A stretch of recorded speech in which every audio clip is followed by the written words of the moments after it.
Okay, welcome to Differential Equations Part 2. And if you would, go ahead and pause the video and figure out the antiderivative of 4x cubed plus 5. Okay, welcome back. If you didn't get x to the fourth plus 5x plus c, email me. You should have got that, okay? All right. And then like we said yesterday, with x to the fourth plus 5x plus c, we could have an infinite number of solutions. You can put anything you want in for c. So how do we do it, or how do we solve when we've got, how would we find only one solution, okay? And which one would we use? Well, that's how you solve differential equations. That's, again, we learned that yesterday. Here's one to solve. If you think you can do it, pause the video and see what you get. Okay, you should have got that answer down there. Now, we're going to run it through here to make sure we're doing this correct. First step you want to do with these is figure out the indefinite integral of the 5x squared minus 2x plus 8. So 5x squared minus 2x plus 8 dx. Now, I'm going to save some steps here just for saving time. But if you don't understand how I'm getting these steps that I'm saving, email me. I'll explain it, all right? But that's going to be 5 indefinite integral x squared dx minus 2 indefinite integral x dx, and then plus 8 indefinite integral of x to the 0 dx. Remember, 8 is just the same as x to the 0, all right? So 5 over 1 multiplied by x over 3, or x to the third over 3, minus 2 over 1 multiplied by x squared over 2, and then 8 over 1 multiplied by x to the 1 over 1. And that's just called the power rule, okay? The power there is 2, so you add 1, get 3, divide by 3. The power there is 1, add 1, get 2, divide by 2, etc. So you're looking at an answer of 5/3 x to the third power minus, the 2's cancel out, x squared, and then plus 8x, and then plus c. I should have added c here anyway, just for good habits, but remember, there's a c at the end. Well, that's what f of x is. And how can we test our answer to make sure we did that correctly? Do the derivative of this answer, okay? So let's take a moment to do the derivative. Now I'm going to go ahead and copy all that, copy and send it to another page, blank, B, okay? Yes, a couple of years ago, students were impressed that Mr. Eisenberg could do so many fancy things with this computer. All right, if I want the derivative of this, now remember why we're doing this. We should get 5x squared minus 2x plus 8. It takes us back to the derivative, see? Okay, so all right, so the derivative of this is going to be, and I'm going to cut some corners here, so email me if you think I'm going too fast and you don't get what I'm doing. 5/3 is a constant. It's not affected by the derivative, okay? And then you're doing the derivative of x squared plus the derivative of 8x. Yeah, let me erase it. There we go. Sometimes I get going too fast, and because I got a feeling you know this already. At least you should, but still. You know, all right, there we go. Okay, so the derivative of this is 5/3 times 3x squared minus 2x plus 8 plus 0. Derivative of a constant is 0. 3's cancel out, so look what we get for the derivative. The derivative of our answer is 5x squared minus 2x plus 8. Was that what we had on the previous page? 5x squared minus 2x plus 8. Yes, it was. All that proves, we're still not done. All that proves is that the indefinite integral is this right here. Okay? Now we're going to take that and figure out how I got negative 72 at the end. So I need a little more room here. All right, this right here, we're going to copy, paste it there. Bring it down. There we go. Okay. This is our halfway answer, so to speak. Our indefinite integral is 5x equals all this. But remember what it said up here at the top. F of 3 is negative 12. This is where we bring in this part of the problem. So let's copy that, V that down there. All right, so F of 3 is negative 12. Ready? If I put in 3 into my equation, again, that doesn't say F prime.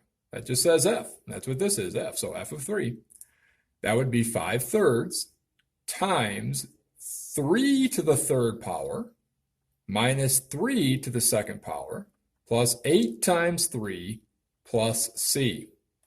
What is F of 3? Negative 12. Just make a substitution. This is going to be 5/3 times 27, 3 to the third, minus 9, 3 to the second, plus 24, plus C. A little more room. We've got negative 12 equals, this 3 will cancel 27 9 times. So I have 5 times 9 is 45. Minus 9 plus 24 plus C. Pretty simple at this point. 45 minus 9 is 36 plus 24 plus C. Negative 12 equals 60 plus C.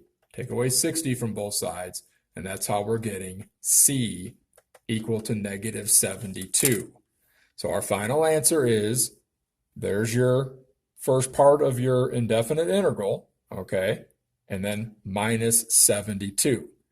Now, it doesn't hurt to do a check, okay? So let's copy this and put it into another page here. If that's the answer, then what should be true? What should be true is F of 3 should be negative 12. All right?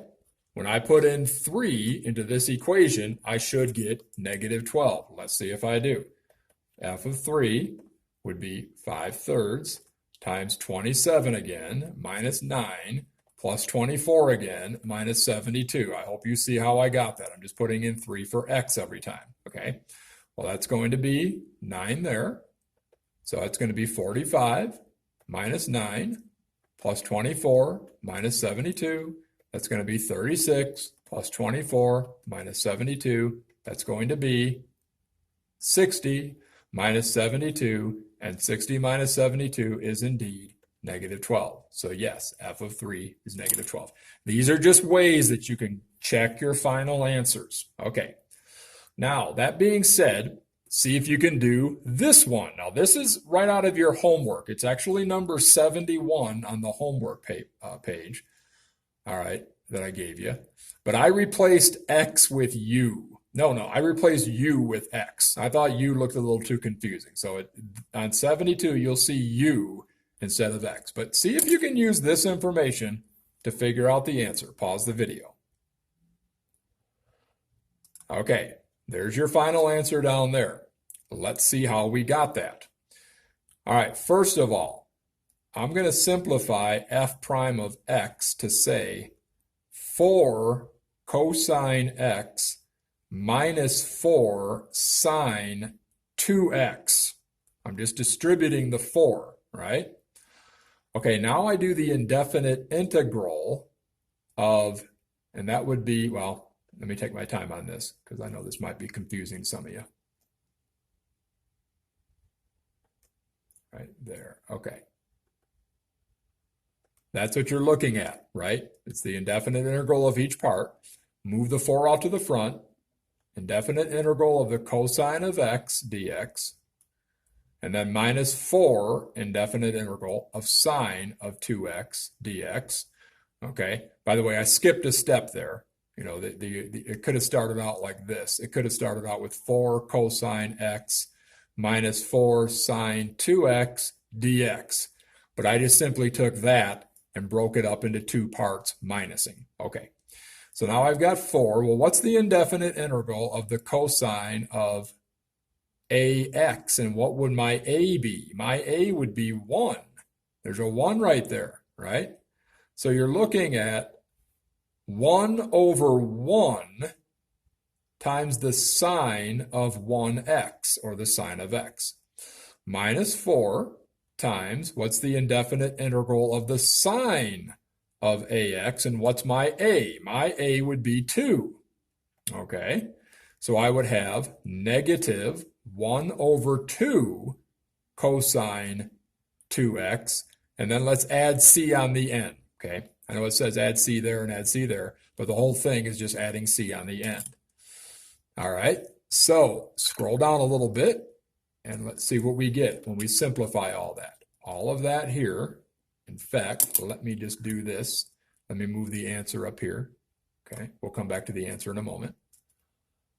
All of this is 4 sine x, because that 1 over 1 is just 1, so you're doing 4 times sine x. Okay, and then you've got a minus times a minus, so that's a plus. And the 2 cancels the 4 twice. Okay, so 2 cosine 2x plus c. Now, boys and girls, this is what f of x equals. Okay, in other words, it's the antiderivative, or it's the indefinite integral of my problem up here. And my problem was that right there. So how can I check my answer? Insert a blank page. This, no, all of this. Let's copy all that, and let's throw it into the next page. I'm claiming that this is the indefinite integral of this. Therefore, if I do the derivative of my antiderivative, if I do f prime now of this, let me fix that, I should get 4 cosine x, or 4 times quantity cosine x minus 2x. Okay. All right, so f prime of x would be 4 times the derivative of the sine of x, because 4 is not affected, it's a constant, plus 2 times the derivative of the cosine of 2x plus the derivative of the c. That's 4. What is the derivative of the sine? It's the cosine of x times by the derivative of x. That's the chain rule, the derivative of the unknown, but the derivative of x is just 1, so we leave it like that. Plus 2, what's the derivative of the cosine of 2x? It's negative sine 2x times the derivative of sine x, or sine of 2, times the derivative of 2x, okay? Derivative of the unknown, all right? The unknown part. Again, that's a chain rule. Plus 0, all right? And you got 4 cosine x. This is going to be minus now 2 sine 2x times a 2. Derivative of 2x is 2. Let's bring that to the front. 4 cosine x minus 4 sine 2x. 2 times 2 right there. Factor out a 4. 4 times the parenthesis or quantity cosine of x minus sine 2x. Is that the same thing as right here? Yes, it is. Now again, all we're doing is checking to make sure that our antiderivative is correct. We're not even done yet, all right? These are just things you want to do to make sure you're doing them right, okay? So since we are correct, now we do the second part of the problem. We take our antiderivative, or our indefinite integral, and we now use the second part, and that's right here. F of pi over 6 is supposed to be 0. So we're going to use that to find the c value. F of pi over 6 would mean 4 times the sine of pi over 6 added to 2 times the cosine of 2 over 1 times the pi over 6. Notice I've thrown a parenthesis at this point because it's timesing by the unknown, and then plus the c. F of pi over 6 is supposed to be 0, so we replace that with 0. 4 times, get out your unit circle. Oh, great, I just had mine a minute ago, and now it's lost all of a sudden. Here it is. What's the sine of pi over 6? Pi over 6, it's 1/2. It's the y value. All these are things we got to get down. Okay, so 1/2 plus 2 times the cosine. This is going to cancel out and make that a 3. So you're looking at the cosine of pi over 3 plus c. What's 4 times 1/2? 2. Plus 2 times, what's the cosine of pi over 3? It's the x value. It's also 1/2. Okay, plus c. So now we end up with, again, there's a 0 here, 0. You end up with 2 plus, what's half of 2? 1 plus c. So 0 equals 3 plus c, which means that c would be -3. Take away 3 from both sides. All right, so is that my final answer that I had up here? Okay, yes it is. That should be back up there. Okay, yes, my final answer says 4 sine x, okay, just take your same indefinite integral, 4 sine x plus 2 cosine 2x, and then instead of plus c, put in -3. However, can we check this again? Copy it. V right there. And again, what did it tell us? It told us that f of pi over 6, this part right here, should be 0. Let's copy that. And let's throw that in. All right. So f of pi over 6 should be 0. So in other words, f of pi over 6 equals 4 times the sine of pi over 6 plus 2 times the cosine of 2 over 1 times pi over 6, and then -3. And that should be 0. Let's see if f of pi over 6 comes out to be 0. 4 times, what's the sine of pi over 6? Look at your unit circle again. Pi over 6, the sine is 1/2. Plus 2. Now I'll fix this right now. 1 and 3 right there. So you know it's going to be pi over 3. What is the cosine of pi over 3? It's 1/2 as well. So 2 times 1/2 and then -3. All of that should make 0. 4 times 1/2 is 2. 2 times 1/2 is 1. -3. What do you know? F of pi over 6 does indeed come out to be 0. 2 plus 1, 3. 3 minus 3. Okay, so there's your final answer there at the top. Now, you don't always have to check them. I'm just recommending you do that because that way you make no mistakes. All right, have a good night. Try those problems there. Email me if you have any questions on them.